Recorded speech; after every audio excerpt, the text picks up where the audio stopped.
What up, everybody? Welcome to the Damn Dude Podcast. Damn, dude. I'm your host, California Cal, and this is episode 66. Damn, dude. Damn, bro, 66 episodes. That's crazy. This has gone by pretty quick, which is... What is that noise? Which is quite a trip, man. And... Oh, dude, it's just... I don't know. My brain's going in 1,000 places right now. So for those of you that don't know who I am, I'm your host, California Cal. I am the combination of basically where I come from is the Bruce Lee and Chuck Norris fight. That's where I'm birthed from. I'm half Chinese, half Norwegian, and, you know, grew up a little bit differently and kind of have a little bit different perspective just from my race and my position and where I grew up. And, you know, I went from being one of those people who was completely like voiceless. People literally used to think I was mute when I was younger. Even in high school, there was times where people would be like, hey, what's up with your friend? Like, does he know how to talk? Like, people would say that type of shit. So for me to be able to get and speak up, I want to show you guys that anything's possible, especially when it comes to like public speaking or documenting shit you got to say. Like, that's terrifying to me. And that's kind of why I do it.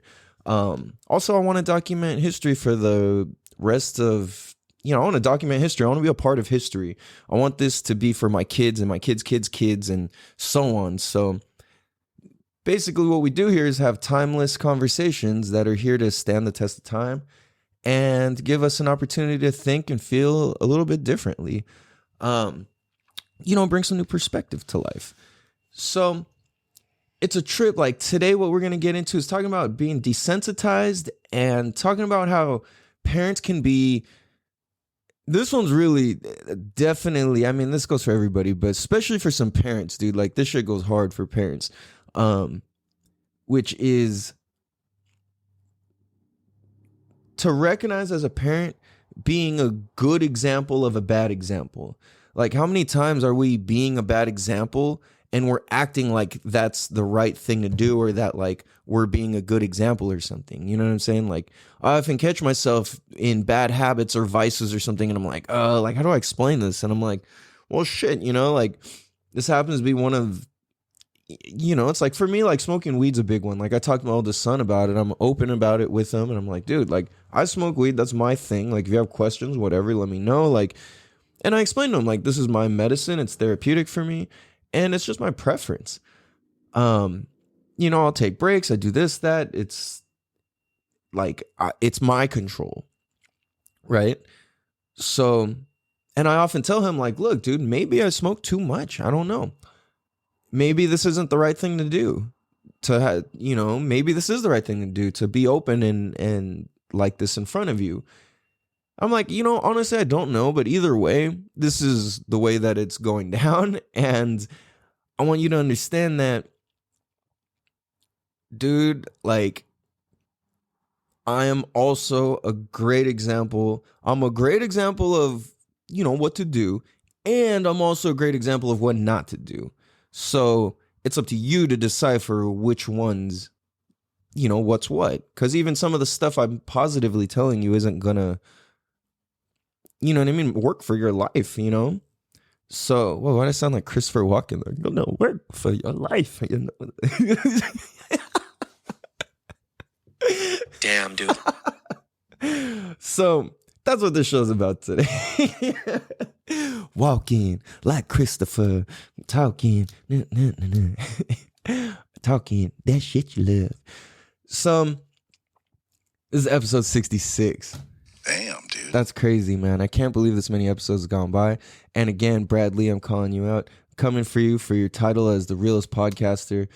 And we're gunning to have Brad on episode 100. So let's, with all you guys' help, you know, go tag him, please, at the real Bradley on Instagram or whatever. Tell him he needs to go on the Damn Dude podcast, talk California Cal, and make some shit happen. So, and what I'm hoping, my underlying like selfish reason, aside from it being like a life goal to meet him and talk to him and interview him, is I would love to be able to just be friends and do some business and have those be one and the same. So that's my selfish goal for it. I want to work with the right people when I really try and step up, you know? And if it doesn't happen, then it's a great life lesson and I get to learn. But here's the thing is it's going to happen. So yeah, that's that. So we're getting closer, man. You know, so it's really a trip to think about how fucking desensitized we are when it comes to life. Like, dude, this hit me in such a mind-blowing way. If you think about like how much we're desensitized to that being, damn, they're doing construction outside and they like somebody's mama's backing up. All you hear is beep, beep, beep. So, okay, where are we going? So the internet is desensitized us like a motherfucker. And if you think about what it's desensitized us to, it's helped us a lot of ways. There's been a lot of like mind expanding things. You get to listen, you get to read, you get to do research, you get to watch movies, you get to listen to podcasts, you get to do whatever. All these opportunities to learn and hear new shit, right? Expand your mind type of stuff. Absolutely. I've learned a lot from it. At the same time, to understand when we've been so desensitized to stuff that we just kind of roll with it, like, for me, where this shows up for me the most on a regular basis, I would probably say is at the skate parks. Like you see somebody like, fuck, it's crazy just to think back to my era of skateboarding when I was growing up, when it's like I remember like before the word ollie was a word or before kickflip was even a thing, you know, it's like if you could kickflip, you were like a god. Like if you could ollie, like it was like a supernatural thing. Like it wasn't like not everybody could do it, you know, when I was a kid. Like double-tailed skateboards weren't even a thing. So, you know what I'm saying? So it was like, yeah, people were doing all these if you look back and stuff, but we didn't have the internet to help spread it and whatever. So if you saw somebody do it, it was like, holy shit.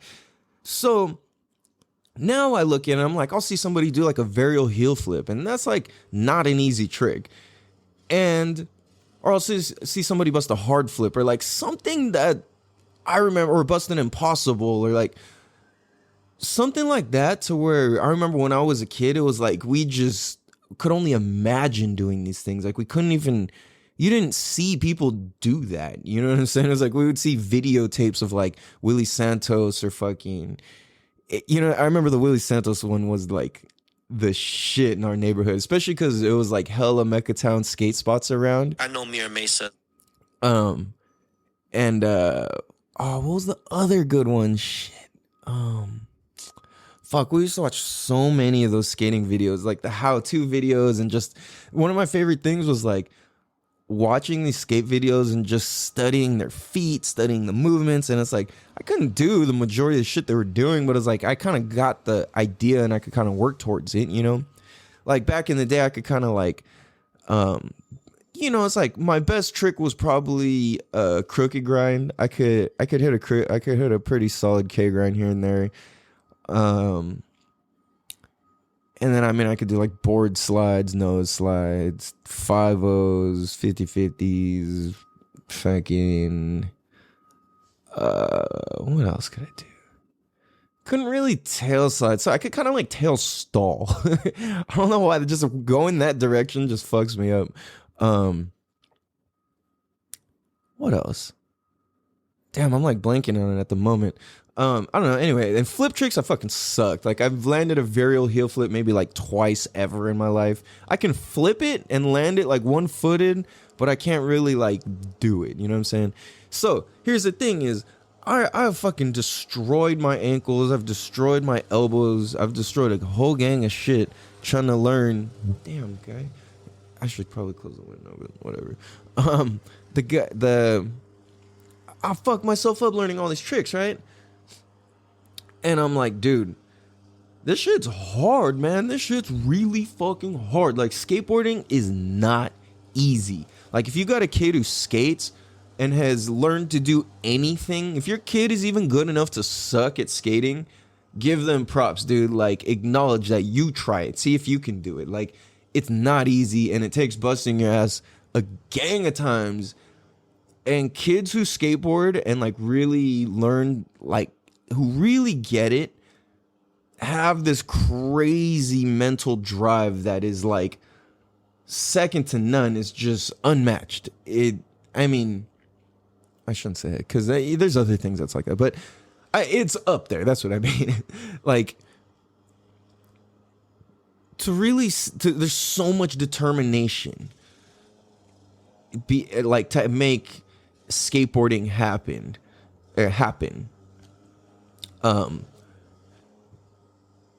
And so to do a simple trick, I mean, what's now a simple trick, like to do a kickflip or a tray flip or fucking to do an impossible, it's almost like every kid can do those things now. So like you see a kid going for it, and it's like now a kid has so much. This is trippy because it's like now a kid has so much farther to go to just be at the starting point, but then like at the same time they have so many more resources to get started. Like now you could just look up how to ollie and you'll literally find more videos than you have time to watch or patience even, you know? So like you get that much more ahead. I remember sitting there being like, how the fuck does like an ollie work? There was nobody I could sit there and just study over and over because there wasn't skate tapes yet. And a lot of times growing up, it was like, if somebody could do something, they kept it for themselves as their thing. They wouldn't show you how and like stop and break it down hella small. And you know what I'm saying? It was like they would just use it to stun on you. And it's like, fuck, man, like, how's he doing that? So you're trying to like study their feet and this and that. And it's like, you can't get them to do it enough times in front of you to really like, okay, I see what, you know what I'm saying? Like to absorb it and replicate it, you know, and copy the movements and stuff. So if you look at how much goes into it, had I just known, had somebody just told me, dude, you got to be on like the ball, like the ball of your foot, kind of like centered in the board, or, you know, to where you can get the board like poppy. And then you pull your front foot back a good amount. And as you pop, you angle your front foot forward and you slide it, and you basically just kick the top to, you know, the nose of the skateboard. You just jump and you kick the fuck out of the thing. You just stay jumping and you let the pop and you let the skateboard come up and you let your feet come up, let your knees come up. Boom, stomp that bitch out. You know what I'm saying? And the goal is always just stomp the bolts. And had I known that's all it took to do an ollie, like those were the instructions for it, it's like, oh, okay, you know, got it. I didn't even know what to look for. I didn't even know what was right and what was wrong. What I was doing was just sitting there like just stomping the floor, and coincidentally it would kind of like crack, like it would accidentally jump itself up a few times. And like there's a picture of me, and it's actually the first ollie ever. I remember I think it was my mom had a Polaroid camera at the time, and I was like, all right, I was out there practicing for like 2 hours just by myself in the morning with this crazy skate setup. I was just out there like crack, over and over and over and over in my backyard. I'm like, finally I could get the board off the floor. It wasn't a proper ollie, but like I kind of figured out how to like, I forget what the name of it is. Like I could kind of like no pop ollie slash like, I don't know, it was weird. I kind of learned to do like this little no pop ollie, and then I learned to do just like an all pop ollie, whereas like I wasn't actually jumping it, but I was just popping the board so hard that it was getting off the floor. So I'm doing all of these things, and finally I'm like, dude, I think this is the one. Bust the camera out, because I couldn't actually. So and basically what I figured out was like, this is where I could actually put the two pieces together. You know, my no pop and my super pop, my all pop ollie. I could put those pieces together, and it's gonna fucking happen. So I remember I told my mom, get this one. She's like, oh, okay, you know, like, because I'm out there just being like in my backyard, just being loud on my skateboard all morning. Finally, she goes, I'm just all determination. Boom! Oh! I'm freaking out, dude. Now keep in mind, I've been trying to do this for like, not actively for years, but like on and off, just like, how the fuck? Like, you know, like there's gotta be a way to jump the skateboard. Cause I had done stuff like tied bungee cords around my feet and the trucks and like, you know, like skated down the street with the slope and like jumped on the curves and jumped like that. You know, jumped the little sewer holes and all that type of shit, jump cracks and bumps and whatever, you know, like the sidewalks where the earthquake like lifted it or whatever. So I'm like, I know this thing gets off the floor. I've seen people do it. Like, so finally I got it. I put the pieces together. I'm like, holy shit, dude. Like, that's how this works? Fuck. So from there, I was kind of able. It's funny because in the picture, I'm like an inch and a half off the ground, maybe. Like, I would barely. It would barely ollie like a crack in the floor, right? Now, I mean, like I was practicing in place, but still, you know. So I'm like, so it's funny because in the picture, it happens to capture right as my foot is kicking the nose of the board, and you see. I don't know. It's like I saw my foot was angled, and that is what like lifted the board up and over and forward. So like it kind of like a rainbow, you know, like an arch. I was like, oh shit, like that. Oh my, okay. So now I see. So I remember I just kept playing with it, and finally I'm like, and then I saw somebody else doing. I started observing. I was looking for that front foot motion. I was like, all right, are they doing that? And I'm like, holy fuck, the guys who are just bringing their.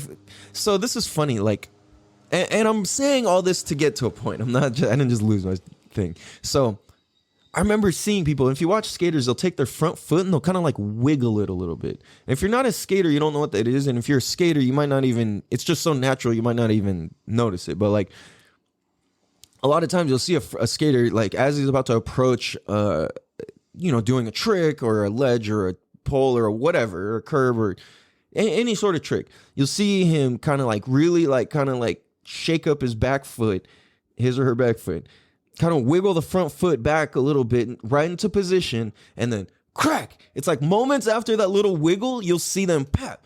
Now, really good skaters, that like incredibly, like I'm talking like Nigel Houston level, like that fool doesn't even have to like. So basically, what he doesn't even have to do it. He's so good. Like that fool is an absolute master of skateboarding, dude. Like an absolute master. You just see his feet make the board do things that you're like, your feet didn't even do anything. Like, how did you do that? He's just so good. So I would see them wiggle their foot, and I'm like, what the fuck is that? So when I was younger, I'm like, I don't know what that is. Like, why are they doing that? I'm like, are they doing that to like trick me? You know, to make me not be able to figure out what they're doing. So I'm thinking all this extra crazy shit and all this, right? And like,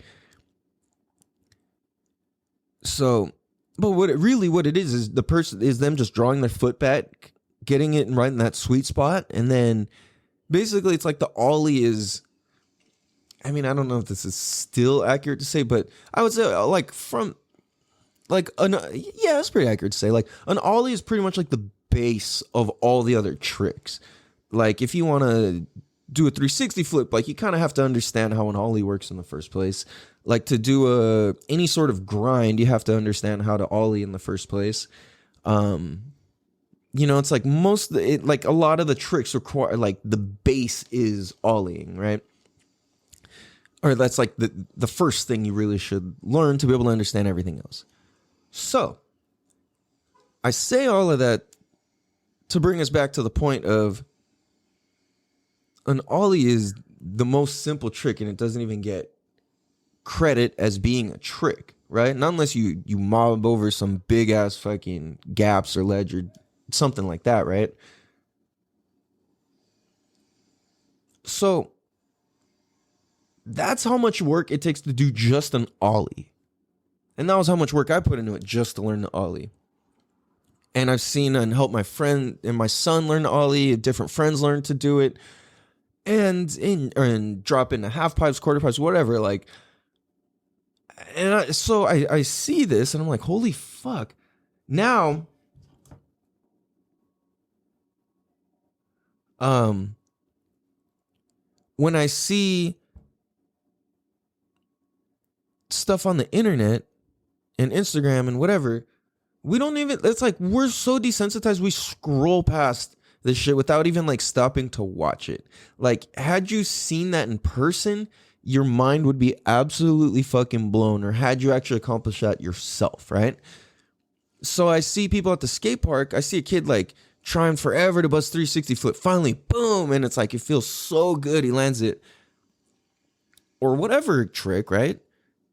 And then like nobody's cheering. And it's like, dude, like you don't even know how hard that is, you know? Or like the bar's been set so high of what's entertaining and what is impressive. So it's a trip, dude. Like we really fucking are completely desensitized to talent, to our emotions, to communication, to our relationships. It's like everything. Sex, communication, goals, all this shit's so distorted. Like you see somebody holding somebody's hand on a fucking pier in the middle of fucking, you know, like what's it, like Bahamas or something, holding their hand and says, oh, life is beautiful, live life to the full. It's like, well, what about after that? What was actually going on before and after the picture? Did that person say, hold on, hold my hand, I want to make a quote, I want to make a poster? Or, you know, was it like, oh, this is natural, like, baby, hold on, and I'm going to take a picture? Like, what was actually happening? What was the setup to that? What was happening on the, how did it feel when you were on the plane ride? Did you guys have good communication? How was it? How were you guys dealing with bugs in a different country? How are you when your partner sucks at traveling, or you don't know what the fuck you're doing? Or how is it when, you know, one of you sucks with finances or whatever it is, like, and you're there and, you know, you're getting bit by mosquitoes or the water's cold, but you took a sexy picture. Like, how much depth is there to that? You know what I'm saying? Yeah, I'm not shitting on people taking cool pictures. Like, don't get me wrong. Like, but I'm saying when, as far as being desensitized and like not understanding the reality of what it actually looks like to be there. Like, it's not that, it doesn't feel that happy the whole time you're there. You know what I'm saying? Like, you get hungry. You fucking have to go to the bathroom. You got to take a shower. You get stinky. You get dirty. Shit, you know, cab's late. People are scary. People are friendly. Unexpected stuff happens. The weather takes a turn. All these things are factors, and it's like we're just looking at this one little image of 30 seconds or a minute or a picture, like, oh my gosh, like that's so blah, blah, blah. And I'm just like, all right, like that's not even real though. You know what I mean? Like, I'm thinking of how many of these pictures or like how I could make my Instagram look if I really wanted to. Like, I could have a lot of people thinking some crazy shit just based off of a few like pictures and captions and, you know what I'm saying, with that like fake deep, fake woke depth quotes and all this shit. And it's like, nah, dude, like, I'm just keep it real. Like, nobody's life is actually like that.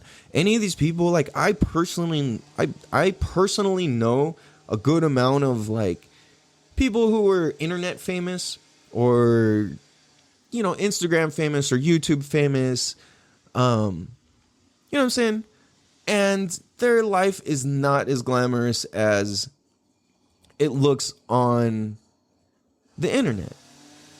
You know, and not shitting on these people, not saying that there's anything wrong with whatever, because yeah, they're actually doing a lot of cool shit and they're doing what they love, and that's really what it's about. But what I'm saying is, it's not that glamorous little moments that you see the whole time. Those are just very small and timed and on purpose moves made by people. It's just a form of marketing. You know what I'm saying? So we've been so desensitized that we don't even understand reality from fucking internet reality anymore. And that's fucking crazy. Damn, dude. So what we finna do is take a break. We're gonna be right back. Damn, dude. Yow. What up, everybody? Man, what's Gucci Fedelucci? So we bike and talking about, dude, being desensitized, that shit's a trip, man. Because I catch myself doing that. I remember when I thought I could do a backflip on my bicycle when I was a kid. And then I learned the reality of it. And I'm like, that shit is insane. Like, that's really, really insane. Now when people see a backflip, they're just like, I've seen kids at the skate park do backflips on bikes and skateboards and rollerblades and whatever. And people are just like, that's cool. Like, if even that, I'm like, yo, like, did you really just fucking do that? Like, does anybody have any idea what it takes to fucking do that? Holy shit. It's crazy, man. So I realized that the stuff that we get excited about and the stuff that we don't get excited about literally is the example that we're being for our kids. Damn, dude. So, meaning, if, let's see, like, which way do we want to go with this? We can go a lot of ways. I'm trying to pick the least offensive route here. Excuse me.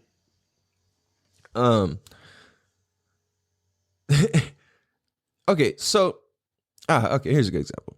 So let's say parents, the stuff that they get excited about. So let's say your mom or your dad gets all excited about gossip, like just gossip in general, right? So whether it's celebrity gossip, it's family gossip, it's neighborhood gossip, it's at the salon gossip, it's at the barbershop gossip, it's at on your bowling team gossip, it's at your reading club gossip, whatever, just gossip in general, right? Like we're all, especially the aunties and shit in the nurse who work as nurses and all that. Like,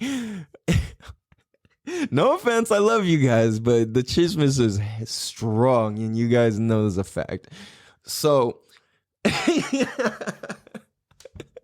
I know, I've been around, I know some people.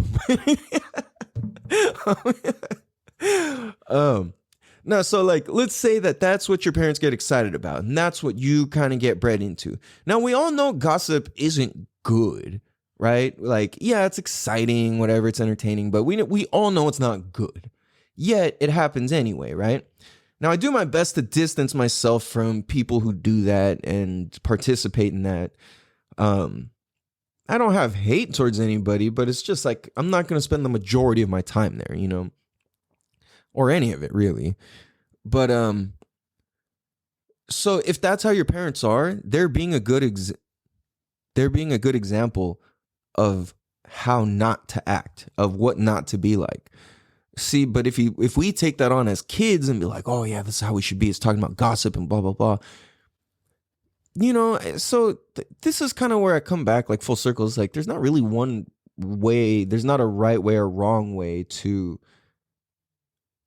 live and be on earth, you know what I'm saying? So it's like, I guess if gossiping is fun and that's your family thing, then cool, but like at the same time we know that's not good and it's not forward moving or progressive or healthy. So it's a really trippy fucking thing, you know?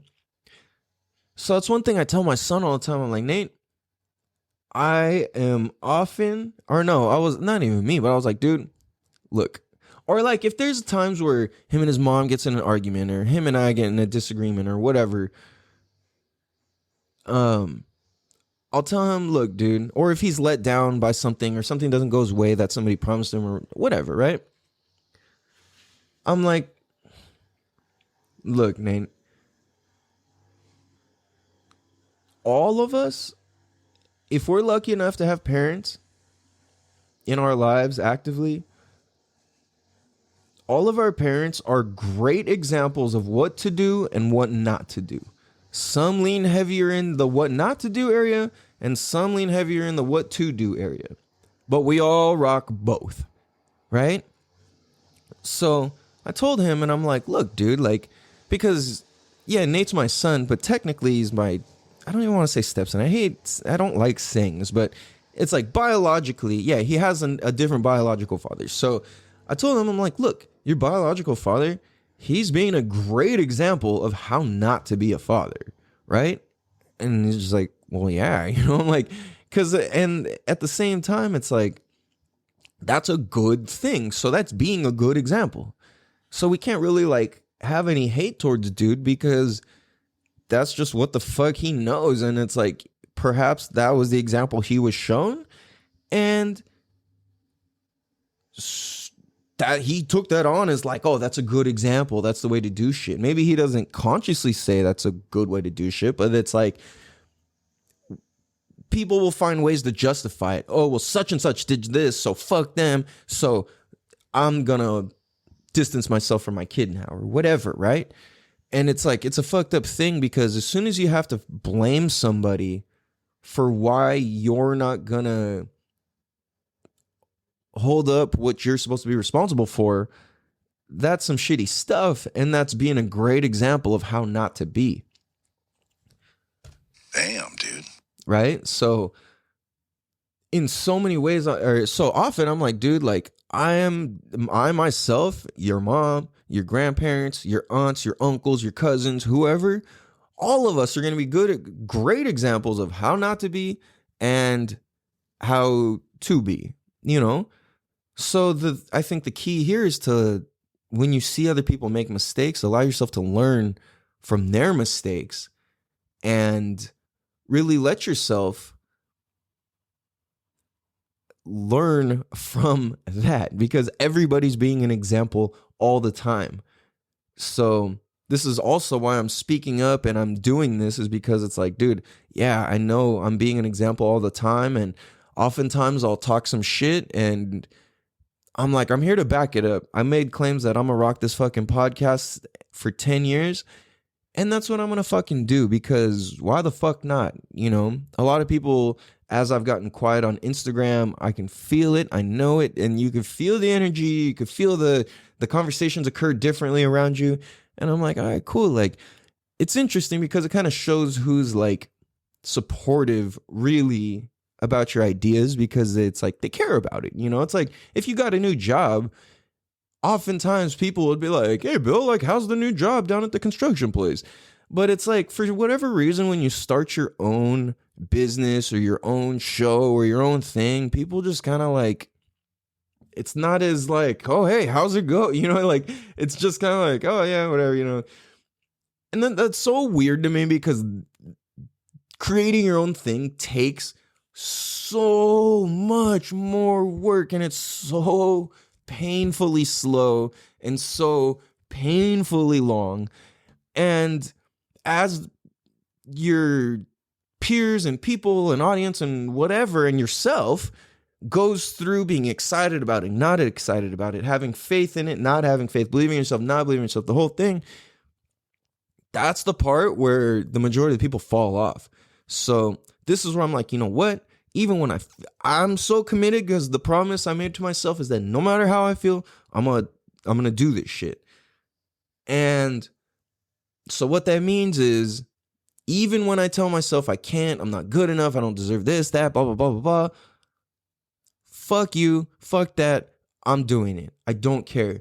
So that's why you see me I'll put out my shitty podcasts, I put out one's recorded on a phone from fucking sleeping in a car. I put out episodes with fucking shit going on in the background. I've taken my equipment with me to wherever the fuck I go. Like, I'm serious about this shit.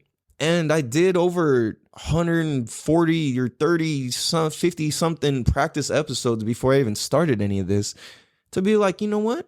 I love this shit. Whether you pay me or not, I'm going to put value out into the world. And whether you find this as life-changing, entertainment, background noise, whatever the fuck, thank you for one. And two, that's perfect. That's what it's for. It's meant to be used for whatever the fuck it's used for. And whatever you use it for, if you play this inside your fucking restaurant, if you play this inside your fucking mechanic, your auto bay, your fucking whatever. I appreciate you, man. Like, that's fucking dope as fuck. And this is what it's for. Whatever level you find this at, it's what it's for.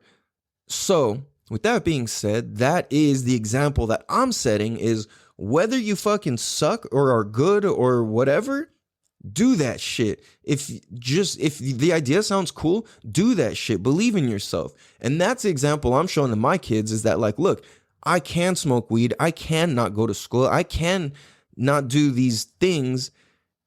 And I can still create these things. And if I ever do go work a job, it's going to be because I want to. And I think that it's actually a cool thing.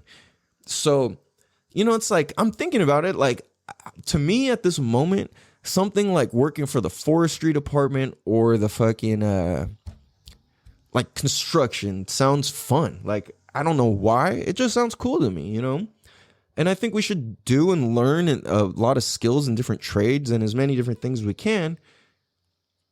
So we have options in life, I want to be able to talk about different things. I want to be able to view different things and experience different things. Like before when I worked at I used to help my cousin at this job he had doing like furniture stuff. And he was on like the computer side of shit and I was working and he would come help too, but I was doing like deliveries and I was doing assembly and like deliveries. I love that shit. I love doing deliveries. I love driving. Delivering shit's so fun. So, what was I getting at? Oh, so I'm learning about building tables and fucking, like doing, what do you call that? Like furniture and cabinets and what is the word for those things? Like, I don't know. Like bathroom counters and tables and like coffee tables and shit like that, right? I know there's a word to generalize all those things. It's slipping my mind at the moment. But once I started doing that, I started having a whole new appreciation for how like a warehouse operates, works, and how like the computer end of shit communicates to the customer end of shit, which communicates to the warehouse end of shit. And it's just like the full circle of the business I thought was really cool. And those were entrepreneurs starting their own shit. So it was just like constant motivation. They took care of their people, bought expensive food all the time. It was really cool. But once that happened, I started having a whole new appreciation for every time I would look at a table or a piece of furniture or something that with a chip in it. It's like, oh, I could repair that. I know what to buy. I know what to look for. I know what to do. It's a whole new opportunity of something to be appreciative and something to understand and something to be able to view life a little bit differently. So a huge first experience I had of that was in firefighter school. They were like, look, once you're in firefighter school, you're never going to be able to walk into a building the same ever again. And just with us saying that, it's already. And I'm like, what the fuck? And it's true because now that was told to me, everywhere I go, I see buildings differently because some of the first things they taught us was about buildings and the structures and the different types of frames and which ones you should walk on, which ones you shouldn't walk on, if you got to go to cut a hole in the roof and create a backdraft and, this whole, like on purpose and this whole thing, right? So, well, not a backdraft, but oh man, my mind is blanking on these technical terms right now. Well, it's like an on-purpose backdraft. Basically, it's like you cut a hole in the roof and then you pop the door open and it throws everything out the roof. And you do that to prevent burning the rest of the house on fire. I forget the technical name of that move, but anyway, same idea. And so you learn about that and I'm like, oh shit, like, okay, like, damn. And then also, another thing is when I go into a hotel or like a big building or place with multiple stories, one thing I'm like almost always aware of is where the exits are. That was one of the other first things they taught us in firefighter school is like, dude, if you're going to come into this, you have to start observing exit signs like it's just normal. Like, the hell? Like, all right, But I started thinking is like, well, fuck, that's actually how firefighters get in and out and navigate through a building when it's on fire to save people is literally by following these glowing exit signs everywhere. And I was like, oh shit. So when I go to a hotel or I go to wherever, like one of the first things is boom, exit signs. And then I'm also looking at like where the stairs are, if we're up elevators.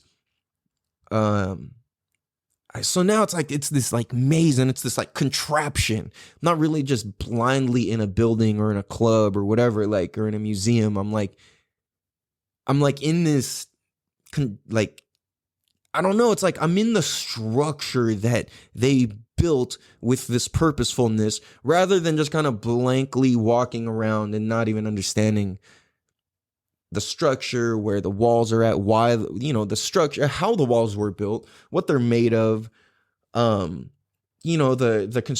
material of the building, how flammable it is, if there's a fire that's electrical, if there's a fire that's this, that, it's like all these different things. And it's like one of those things kind of once you see it, you can't unsee it.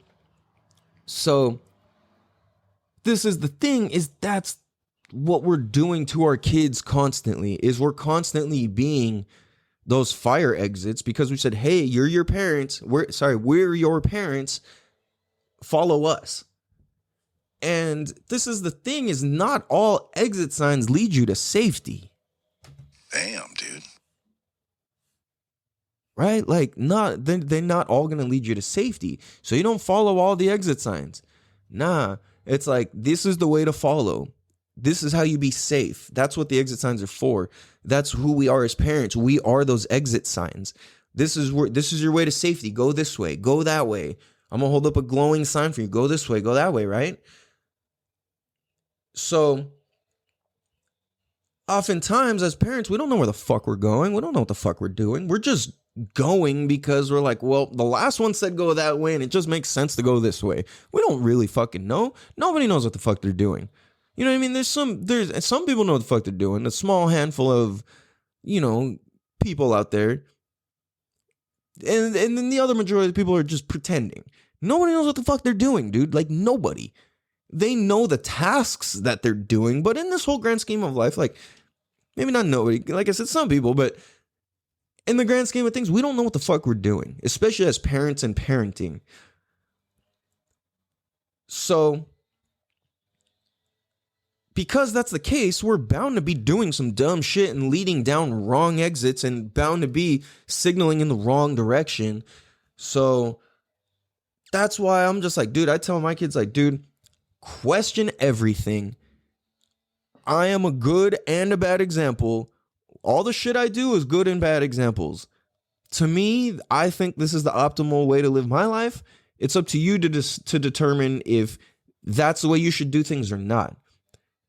And not this do as I say and say as I do. I'm never going to be like that. I'm just like, dude, question shit. Everything I tell you, question it.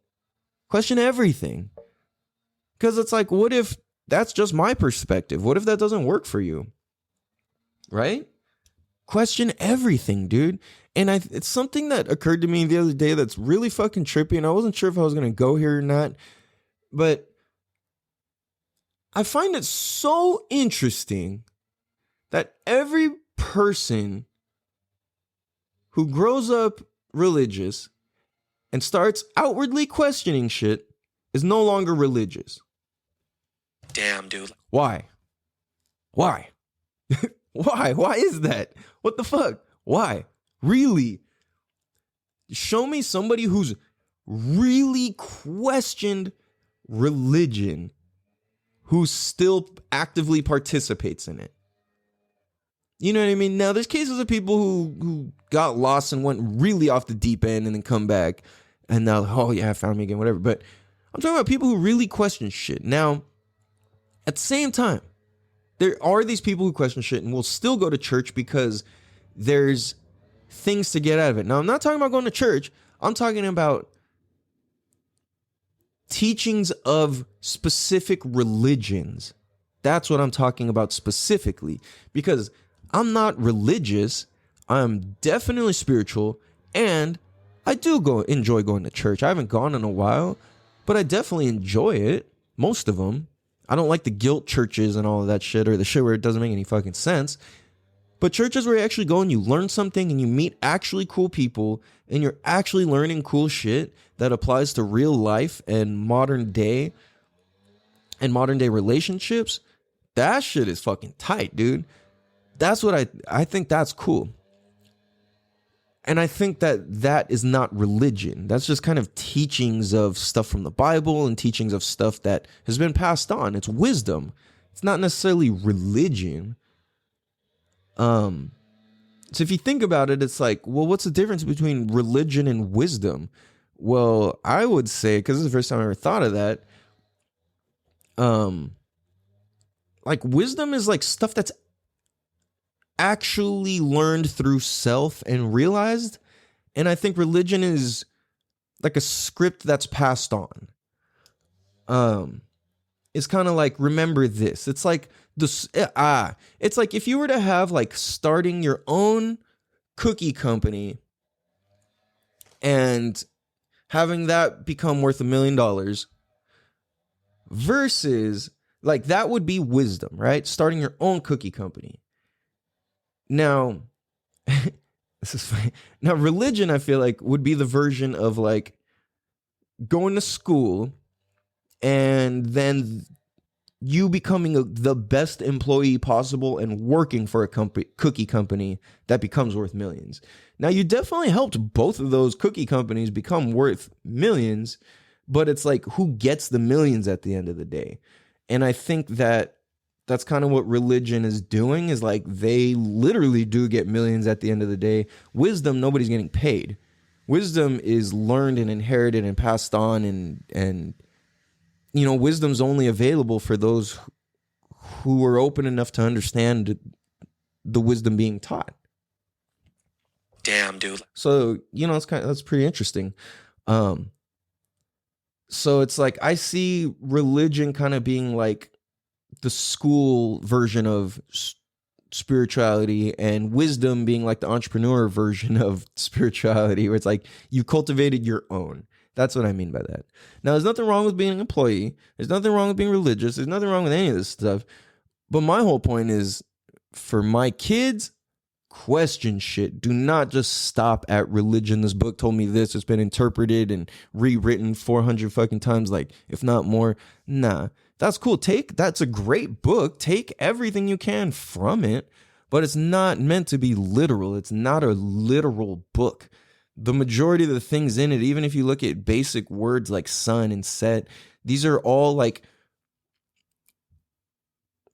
names of people and things that had happened. It's not actually this is a whole that okay. What I'm starting to dip into is like several years worth of shit I went into on like ancient African, not even African, but like before Africa was even Africa, teachers and teaching. Hey, that's a whole nother thing. Anyway, so remember parents, to remind your kids that we are good and bad examples, and that our kids should have the power to choose what is cool to them and what isn't cool to them, and really be able to make up their mind between what's a good and bad example, especially in this day of internet and being desensitized, and we're kind of all on this fast track of nobody knows where the fuck we're going or what we're doing or anything. So we need to slow down, have real conversations, check in with your kids, see how they're doing, have real conversations with them. Don't let them get away with, whatever, mom, whatever, dad. Like, nah, like really, like if that's happening, we have to, as parents, we have to find smarter and more creative ways to get around that and to get into their world. A kid will only give a response like that because they feel unheard after so many times. Damn, dude. And that's just the fucking truth, dude. Like, that means you're not listening enough. If all of a sudden you try and check in with your kids and you get that response, that means you don't listen enough.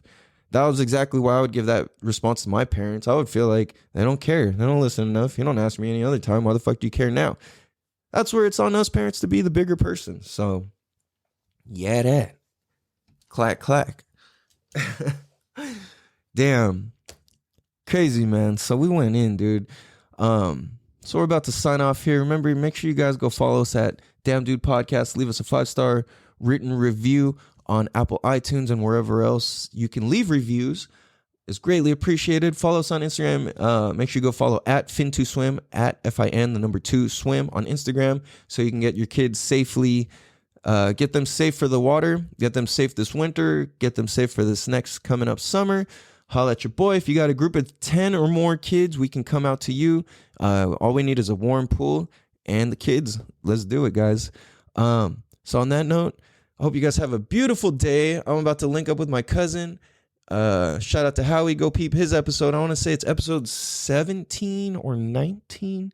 Go look up the episode with Howie Hustle, especially if you want to hear some untold Nipsey Hussle stories. So yeah, this is a pretty dope interview. We're about to go eat some fucking pizza, about to go pick up my kids and dog, and about to fucking have a good time. So hope you guys have a beautiful day. And Rooster Tail, that's at Rooster Tail Official. If you need some custom intro music, holla at your boy. Much love. Have a beautiful day.